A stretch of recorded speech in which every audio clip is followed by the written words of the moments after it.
آج ہم نے دو باتیں سمجھنے کی کوشش کرنا ہے۔ پہلی بات تو وہی ہے جو ہم نے پچھلے جمعے پر یہ بات سمجھی تھی کہ نبی صلی اللہ علیہ وسلم نے امت کو جو نظام دیا، خلفائے راشدین نے،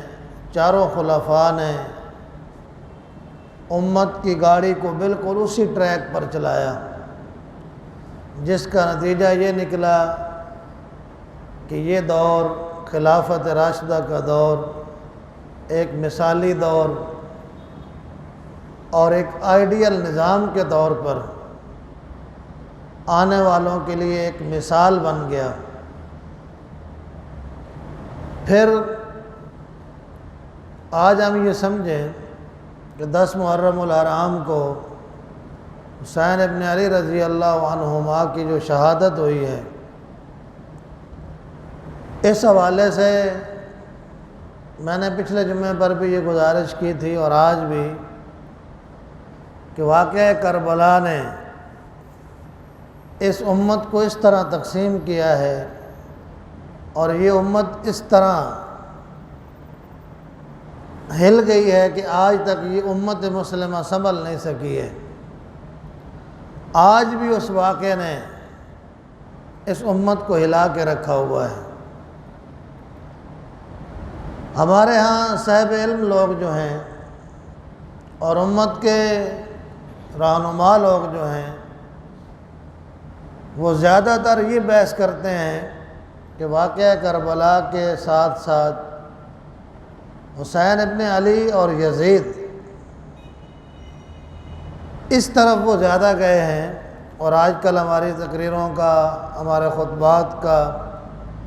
موضوع بھی یہی ہے کہ کیا یزید وہ بے قصور تھا؟ اب امت کے ایک گروہ نے تو صرف ایک فرقے کے رد کے لیے وہ سارے حقائق کو مسخ کیا ہے جس پر امت کے علماء اہل سنت والجماعت کا اتفاق تھا، اور وہ کہتے ہیں کہ بھئی یزید بالکل بے قصور تھا۔ یہ الگ بحث ہے، میں نے گزارش کی ہے کہ ہم اس بحث میں نہیں پڑیں گے۔ اگر یزید کا کوئی قصور نہیں تھا تو ہم کیوں کہتے ہیں کہ بھئی عمران خان نے یہ کیا ہے، نواز شریف نے یہ کیا ہے؟ اس لیے کہ حکومتوں کا بہرحال قصور ہوتا ہے، حاکم وقت ذمہ دار ہوتا ہے۔ حسین ابن علی رضی اللہ عنہما کا جو جان کا نذرانہ پیش کرنا ہے، در حقیقت یہ اسی نظام کے تحفظ اور بقا کے لیے تھا جس پر آپ صلی اللہ علیہ وسلم نے اپنی امت کو چھوڑا، اور خلفاء نے آپ صلی اللہ علیہ وسلم کا وہ نظام اپنی دور خلافت میں وہ چلا کر دیا۔ حسین ابن علی رضی اللہ عنہما اسی نظام کا احیاء چاہتے تھے۔ وہ چاہتے تھے کہ امت کو خلافت کے راستے پر ڈال دیں۔ وہ چاہتے تھے کہ امت ان بادشاہوں کے راہ کرم پر، رحم و کرم پر نہ چھوڑ دی جائے، اس لیے کہ حسین سمجھتے تھے کہ آنے والا دور جو بادشاہوں کا دور ہوگا، اس دور میں امت مسلمہ کے اوپر کتنے ظلم اور ستم ہوں گے، اور یہ حقیقت ہے کہ آنے والے دور نے اور آج بھی یہ بادشاہوں نے پوری دنیا کے اندر کیا کچھ کر کے رکھا ہوا ہے۔ آج کوئی آپ اسلامی ملک دیکھ لیں، صرف اپنے ملک کو نہ دیکھیں، کوئی بھی اسلامی ملک دیکھ لیں، سب سے زیادہ جہاں سختیاں اسلام کے بارے میں وہ اسلامی ممالک ہیں۔ اتنی سختیاں تو امریکہ میں اور یورپ میں بھی نہیں ہیں جتنی ان بادشاہوں نے اپنی بادشاہی کے تحفظ کے لیے وہ ہر ایسی آواز کو دبا دیتے ہیں جو آواز ان کی بادشاہت کے خلاف اٹھتی ہے۔ وہ بڑے بڑے علماء ہوں، بڑے بڑے وزراء ہوں، جو لوگ بھی یہ کام کرنے کے لیے اٹھتے ہیں وہ ان کو کچل دیتے ہیں، اور دنیا کے سارے بدمعاش ان کا ساتھ دیتے ہیں۔ اب مصر میں اسی طرح ہوا ہے۔ تو بہرحال حسین ابن علی رضی اللہ عنہما وہ اسی نظام کا احیاء چاہتے تھے۔ حسین ابن علی رضی اللہ عنہما نے کوئی بغاوت نہیں کی ہے کہ وقت کا جو حکمران ہے یزید ان کے ساتھ یہ رویہ اختیار کرتا۔ وہ تو اپنے گھر کے کوئی 70 سے زیادہ افراد کو ساتھ لے کر کوفہ جا رہے تھے۔ راستے میں جو ان کا گھراؤ کیا گیا ہے کوفہ کربلا کے میدان پر، وہاں تو حسین ابن علی رضی اللہ عنہ نے اپنا وہ سارا سفر کا مقصد بھی ان کے سامنے رکھا اور آفر بھی کی کہ یا تو مجھے ملک شام کی طرف آگے جانے دیا جائے، یا مجھے یزید کے پاس لے جائیں، یا مجھے واپسی کا راستہ دیں۔ کوئی انہوں نے جنگ کا ارادہ نہیں کیا ہے۔ اب ان کے مقابلے میں جو ابن زیاد نے 4000 کا لشکر بھیجا، اور اس لشکر کے جو کمانڈر تھے عمر بن سعد، یزید کو جب انہوں نے حضرت حسین ابن علی نے یہ آفر کی کہ آپ ان تینوں کاموں میں سے کوئی ایک کر لیں، تو ظاہر ہے 4000 کی فوج کے لیے اس آپریشن کی کوئی ضرورت نہیں تھی، وہ ان لوگوں کو گرفتار کر لیتے۔ لیکن انہوں نے پھر جنگ کی، ان کو جنگ پر مجبور کیا، یہاں تک کہ ان کے سارے لوگوں کو شہید کر دیا گیا۔ حسین ابن علی رضی اللہ عنہما جب زخمی تھے تو کیا اس وقت ان کو گرفتار نہیں کیا جا سکتا تھا؟ پھر بھی انہوں نے ان کو ذبح کیا حسین کو، اور صرف یہ بھی نہیں کیا ہے کہ حسین کو ذبح کیا ہے، بلکہ ان سب لوگوں کو شہید کرنے کے بعد ان کے سر کاٹ دیے گئے، اور سب سے پہلے یہ سر ان کے اوپر گھوڑے دوڑائے گئے، پھر وہ سارے سر ابن زیاد کے پاس لائے گئے، پھر وہ حسین کا سر جو ہے وہ یزید کے پاس بھیجا گیا۔ اور یزید نے زیادہ سے زیادہ جو روایات اور تاریخ میں بات آتی ہے کہ یزید نے یہ کہا کہ یہ تم نے زیادتی کی ہے، حسین کو قتل نہیں کرنا تھا، اگر میں وہاں ہوتا تو قتل نہ کرتا۔ ابن کثیر نے بھی یہی بات لکھی ہے، البدایہ و نہایہ میں بھی یہی بات لکھی ہے کہ یزید نے نہ تو ابن زیاد کو کوئی سزا دی ہے، حتیٰ کہ ابن کثیر تو کہتے ہیں کہ یزید نے ابن زیاد کو مذمت کا کوئی لیٹر بھی نہیں لکھا کہ آپ کیا کر رہے ہیں، آپ نے یہ کیا کیا ہے۔ اس لیے یہ بات ہمیں سمجھنی چاہیے کہ نواسہ رسول کی شہادت در حقیقت خلافت راشدہ کے تحفظ کے لیے تھی۔ انہوں نے اپنا سر دیا ہے، اپنی جان قربان کی ہے، لیکن امت کو یہ پیغام دیا ہے کہ اس امت کی مشکل کا حل، ان سارے مسلمانوں کی پریشانیوں کا حل وہ صرف اسی کے اندر ہے کہ امت اس خلافت راشدہ کے نظام کو، اس بابرکت نظام کو اپنے معاشرے کے اندر لاگو کرے۔ اور یہ بھی ہمارے لیے آج سوچنے کا مقام ہے کہ جس ماہ اگست کے اندر میں اور آپ موجود ہیں، اسی ماہ اگست کی 14 تاریخ کو یہ مملکت پاکستان، اس کا وجود 14 اگست 1947 کو ہوا ہے، اور بر صغیر کے مسلمانوں نے یہ خطہ زمین، یہ مملکت 26 لاکھ لوگوں نے اپنی جان کا نذرانہ دے کر، لاکھوں عورتوں نے، ہماری بچیوں، ہماری بہنوں اور بیٹیوں نے، ہماری ماؤں نے اپنی عصمت کا کوئی قربانی دے کر یہ مملکت خداداد پاکستان حاصل کی ہے۔ آپ تاریخ پاکستان پڑھیں، آپ تحریک پاکستان پڑھیں کہ کس طرح ان مسلمانوں نے جذبے کے ساتھ، ولولے اور ایمان کے ساتھ اس مملکت پاکستان کو حاصل کرنے کے لیے اپنے آپ کو تیار کیا۔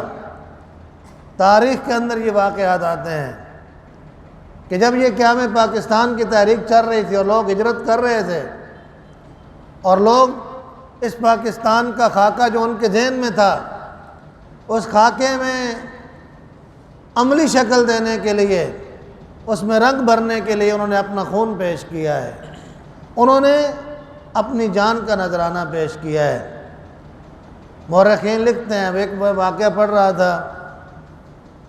کہ بھائی جب لوگ ہجرت کر رہے تھے تو وہ کہتے ہیں کہ کیا ایسا قافلہ، جتنے لوگ قافلوں کی شکل میں پاکستان کی طرف آ رہے تھے، ان سب نے اپنے اپنے لوگوں کو یہ ہدایات کی تھیں، جن کے ساتھ خواتین تھیں انہوں نے اپنی خواتین کو یہ ہدایات دی تھیں کہ اگر ہم لوگ شہید ہو جائیں تو تم نے اپنے آپ کو سکھوں اور ہندوؤں کے حوالے نہیں کرنا ہے، تم نے دریاؤں میں چھلانگ لگا دینی ہے، اپنی جان قربان کر دینی ہے، لیکن ان ظالموں کے ہتھے نہیں چڑھنا ہے۔ اور ایسا ہی ہوا ہے، بہت ساری خواتین نے ایسا کیا کہ اپنی جان کا نذرانہ دیا، اپنی عزت بچائی۔ کتنے قافلے ہیں جن کی جان بھی لوٹی، عزت بھی لوٹی، مال بھی لوٹا، اور وہ بالکل سب کچھ قربان کر کے سینکڑوں چلے تھے تو درجنوں پاکستان پہنچے ہیں۔ اتنی بڑی قربانی، اتنی بڑی ہجرت، کیا کوئی خطہ زمین حاصل کرنے کے لیے تھی؟ کیا ہم نے کوئی صرف خطہ حاصل کرنا تھا؟ نہیں، اس کے پیچھے جو نظریہ تھا،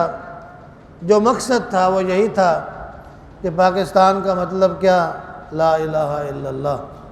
یعنی یہ وہ ریاست ہوگی جہاں پر اللہ اور اس کے رسول کا نظام غالب آئے گا۔ یہ مملکت، وہ پاکستان، وہ اسلامی فلاحی ریاست ہوگی جو پوری دنیا کے لیے ایک اسلام کی ماڈل اور ایک نمایاں اور ایک مثال ریاست ہوگی، ایک تجربہ گاہ ہوگی جو دنیا کے سامنے اسلام کے اصولی سنہری اصولوں کو پیش کرے گی۔ لیکن یہ میری اور آپ کی بدبختی ہے کہ اس پاکستان کی عمر اب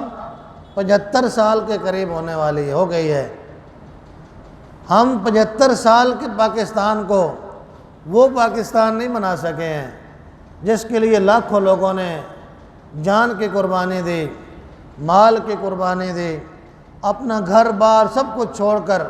بے یار و مددگار تنہا یہاں پہنچے ہیں۔ اور ان کی زبان پر ایک ہی نعرہ تھا کہ پاکستان کا مطلب کیا؟ لا الہ الا اللہ۔ ہم 75 سال میں وہ ریاست نہیں بنا سکے ہیں۔ کیا یہ پاکستان ہم نے اس لیے بنایا تھا کہ چند جاگیرداروں کی جاگیرداری کا ہم تحفظ کریں گے، چند وڈیروں کی وڈیرہ شاہی یہاں قائم رہے گی؟ کیا آپ اس بات کے شاہد نہیں ہیں؟ یہاں بہت سارے آپ میں سے وہ لوگ بھی بیٹھے ہیں جو مجھ سے بڑے ہیں، میرے ہم عمر لوگ چھوٹے بھی بیٹھے ہیں۔ آپ اس چیز کو سمجھتے ہیں کہ یہ جو پاکستان ہے اس کے اوپر چند گھرانے ہیں جو پچھلے 75 سال سے ملوث ہیں، چند گھرانے ہم پر مسلط ہیں، ان میں سے زیادہ تعداد ان خاندانوں کی ہے جنہوں نے مسلمانوں سے غداری کی ہے۔ کسی کے دادا نے انگریزوں کے ساتھ مسلمانوں کے خلاف مدد کی، آج ان کے پڑپوترے ہمارے پاس حکمران بنے ہوئے ہیں۔ وہی ٹولہ ہے، چھتری نئی ہوتی ہے، نعرہ نیا ہوتا ہے، جھنڈا نیا ہوتا ہے، اور نئے نام سے طرح طرح کے نعروں سے 70 سال کے اندر 75 سال کے اندر وہی لوگ ہم کو ہمارے اوپر مسلط ہیں۔ اور اس پاکستان کو وہ حقیقی آزادی اور وہ حقیقی خود مختاری اور پاکستان کو وہ حقیقی منزل نہیں ملی ہے جو اس کے لیے پاکستان بنایا گیا تھا۔ آج ہمارا ملک، میں اور آپ اس کے اندر اس حال میں جی رہے ہیں کہ ہماری معیشت کو بھی خطرہ ہے۔ ہمارے ہاں وہ نظام معیشت ہے، 75 سال سے ہم نے سود کی معیشت کو، میری اور آپ کی اور پوری قوم نے، ہم نے سب مل کر اللہ اور اس کے رسول کے خلاف اعلان جنگ کیا ہوا ہے۔ یہ سود اللہ اور اس کے رسول کے خلاف اعلان جنگ ہے، اور یہ قوم، ہمارے حکمران اس سودی معیشت کے تحفظ کے لیے سپریم کورٹ کے اندر رٹ دائر کرتے ہیں کہ ہمیں اسلامی نظریاتی کونسل کا یہ شرعی عدالت کا یہ فیصلہ منظور نہیں ہے۔ آپ کی وفاقی شرعی عدالت نے یہ فیصلہ دیا ہے کہ پاکستان اگلے 5 سال کے اندر، پاکستانی حکومت اگلے 5 سال کے اندر سودی نظام کی معیشت سے جان چھڑائے، اور سودی معیشت سے جان چھڑا کر ایک مکمل اسلامی معیشت کا نفاذ کرے۔ آپ مجھے بتائیں کہ کیا ہمارے ملک کو سودی نظام نے تباہ نہیں کیا تو اور کس نے کیا ہے؟ آج ہمارا حال یہ ہے کہ ہم لوگوں سے قرضہ مانگ رہے ہیں، لوگ ہمیں قرض نہیں دے رہے ہیں، ہمارے حکمرانوں کے اوپر کوئی اعتماد نہیں کر رہا، یعنی قرض دینے کے لیے آپ کو تیار نہیں ہے، اور ہم کہتے ہیں کہ بھئی ہم یہ ہیں، ہم وہ ہیں، ہم کیا ہیں، ہماری حیثیت کیا رہ گئی ہے؟ اس لیے میری اور آپ کی ذمہ داری یہ ہے کہ ہم اس پاکستان کو وہ پاکستان بنائیں جس کے لیے ہمارے بہنوں اور بھائیوں نے جان دی تھی۔ دیکھیں، آپ نے اور میں نے سارے تجربے کر لیے ہیں، کون سا تجربہ رہ گیا ہے؟ ان تجربات نے ہمیں کیا دیا ہے؟ سچی بات یہ ہے، اور یہ بالکل ٹھیک بات ہے، ہم نے 70 سال میں گلی کے سیوریج کے لیے، نالیوں کے لیے، یا زیادہ سے زیادہ تھانے میں سپورٹ کے لیے ووٹ دیے ہیں، لیکن آج بھی ہمارے ملک میں، ہمارے شہر میں سیوریج کا کوئی نظام نہیں ہے۔ آپ کی گلیاں ڈوبی ہوئی ہیں، آپ چلے جائیں محلوں میں، آپ رہتے ہیں، کہیں کہیں دن کیچڑ جمع رہتا ہے، ہم تو اپنی بنیادی ضروریات زندگی کو بھی حاصل نہیں کر سکے۔ اس لیے یہ 14 اگست جو 75واں ہمارا 14 اگست ہے، 75 سال کی آزادی ہم منانے جا رہے ہیں، اس موقع پر میں آپ سے یہ گزارش کروں گا کہ میں نے اور آپ نے سوچنا ہے کہ کیا وہ پاکستان ہمیں مل گیا ہے؟ کیا ہم نے وہ پاکستان بنا لیا ہے جس کے لیے یہ لاکھوں لوگوں نے اپنی جان پیش کی تھی؟ نہیں ملا ہے وہ پاکستان، وہ پاکستان ہم سے دور کیا جاتا ہے۔ یہاں تو ایک بڑے منظم طریقے سے ایسے ذہن ساز لوگ تیار کیے گئے ہیں، ایسے مائنڈ تیار کیے گئے ہیں کہ جنہوں نے یہ قوم کو بتانے کی کوشش کی ہے کہ دیکھیں سیاست اور دین کا کیا تعلق ہے، دین الگ ہونا چاہیے، سیاست الگ ہونی چاہیے۔ اسی چیز نے ہمیں تقسیم کیا ہوا ہے۔ کوئی مولوی صاحب بات کرے تو لوگ کہتے ہیں بھئی لو، اب مولوی صاحب سیاست کی بات کرتے ہیں، انہیں تو بتانا چاہیے کہ ہمیں استنجا کیا کرنا ہے، وضو کیسے کرنا ہے، اب یہ ہمارے مسئلے رہ گئے ہیں۔ نہیں میرے بھائی، ہمیں یہ سوچنے کی ضرورت ہے کہ یہ پاکستان ہم نے کیوں بنایا اور کیا وہ منزل مل گئی ہے۔ اس لیے بحیثیت قوم، بحیثیت فرد میری اور آپ کی ذمہ داری ہے کہ ہم اس پاکستان کو سود فری پاکستان بنائیں، اس پاکستان کو اسلامی پاکستان، اور وہ پاکستان کہ جو کلمہ لا الہ الا اللہ محمد رسول اللہ کی بنیاد پر حاصل کیا گیا تھا۔ اگر آپ سود سے جان نہیں چھڑائیں گے، آپ چاہے جس فرد کو لے آئیں، بار بار لے آئیں، بار بار چہرے آپ تبدیل کرتے رہیں، بار بار آپ جھنڈا اور چھتری چینج کرتے رہیں، آپ کے ملک میں خوشحالی نہیں آئے گی۔ یہ بات آپ یاد رکھ لیں، اس ملک میں تبدیلی اگر آ سکتی ہے، خوشحالی آ سکتی ہے، اسی صورت میں آئے گی کہ ہم ان شہداء سے کیا وعدہ پورا کریں۔ ہم شہداء سے غداری کریں گے، ان کے خون کو ہم بیچیں گے، اور اس نظام کو تحفظ دینے کی بجائے ہم پاکستان کے اندر یہی سیکولر اور بے دین لوگوں کو لا کر اس ملک کی گاڑی چلانا چاہیں گے تو سوائے حادثات کے اور کچھ نہیں ہوگا۔ اس لیے آئیے اس آزادی کے دن پر میں اور آپ اس پاکستان کو اسلامی پاکستان اور نظام اسلام والا پاکستان کہ جس کے لیے یہ پاکستان بنایا گیا تھا، اللہ تعالیٰ ہمارے ملک کو اسلامی نظام والا اور اسلامی پاکستان بنائے، اور اس کو ہر قسم کے خطرات سے، ہر قسم کی سازشوں سے محفوظ فرمائے۔ وما علینا الا البلاغ المبین۔